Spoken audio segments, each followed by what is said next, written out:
রাজনৈতিক প্রভাবের মাধ্যমে নিয়ন্ত্রণ করা হতো। এখন আর রাজনৈতিক প্রভাব থাকবে না।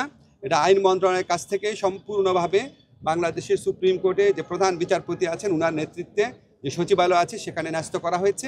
আজকে বাংলাদেশে বিচার বিভাগের স্বাধীনতা প্রতিষ্ঠা, আইনের শাসন প্রতিষ্ঠা এবং মানবাধিকার প্রতিষ্ঠার পথে একটা ঐতিহাসিক দিন। আজকে আমাদের আনুষ্ঠানিকভাবে বাংলাদেশের সুপ্রিম কোর্টের স্বতন্ত্র সচিবালয় স্থাপন করা হলো।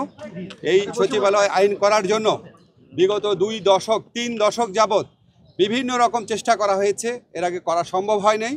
আমাদের অন্তর্বর্তীকালীন সরকার, আমাদের মাননীয় প্রধান উপদেষ্টা ডক্টর মোহাম্মদ ইউনূসের নেতৃত্বে এই আইনটা পাশ হয়েছে এবং এটার পিছনে আমাদের চিফ জাস্টিস, মাননীয় চিফ জাস্টিস বিচারপতি রেফাত আহমেদ, উনি প্রথম থেকে অত্যন্ত উদ্যোগী ভূমিকা পালন করেছেন, আমাদের এনকারেজ করেছেন, গাইড করেছেন।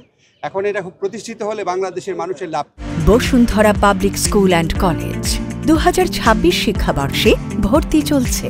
লাভটা হচ্ছে, আপনারা আগে সবসময় শুনতেন যে অধস্তন আদালত যে আছে, ট্রায়াল কোর্ট আছে, সেগুলোর উপর যে রাজনৈতিক সরকারের মন্ত্রীরা ছিল, বিশেষ করে আইনমন্ত্রীর কথা বেশি শোনা যেত। ওনারা অনেক ধরনের খবরদারিত্ব করতেন, কে জামিন পাবে, কে জামিন পাবে না, কি রায় হবে, কিভাবে রায় হবে না, এই সমস্ত কিছু, কোন মামলাটা আগে শুনানি হবে, কোন মামলা হবে না, বিচারকদের পোস্টিং, পদোন্নতি, বদলি, সমস্ত কিছু রাজনৈতিক প্রভাবের মাধ্যমে নিয়ন্ত্রণ করা হতো। এখন আর রাজনৈতিক প্রভাব থাকবে না। এটা আইন মন্ত্রণালয়ের কাছ থেকে সম্পূর্ণভাবে বাংলাদেশের সুপ্রিম কোর্টে যে প্রধান বিচারপতি আছেন ওনার নেতৃত্বে যে সচিবালয় আছে সেখানে ন্যস্ত করা হয়েছে। আগামীতে আমরা বিশ্বাস করি এই সচিবালয় বাংলাদেশে আইনের শাসন প্রতিষ্ঠার পথে একটা বিরাট ভূমিকা রাখবে।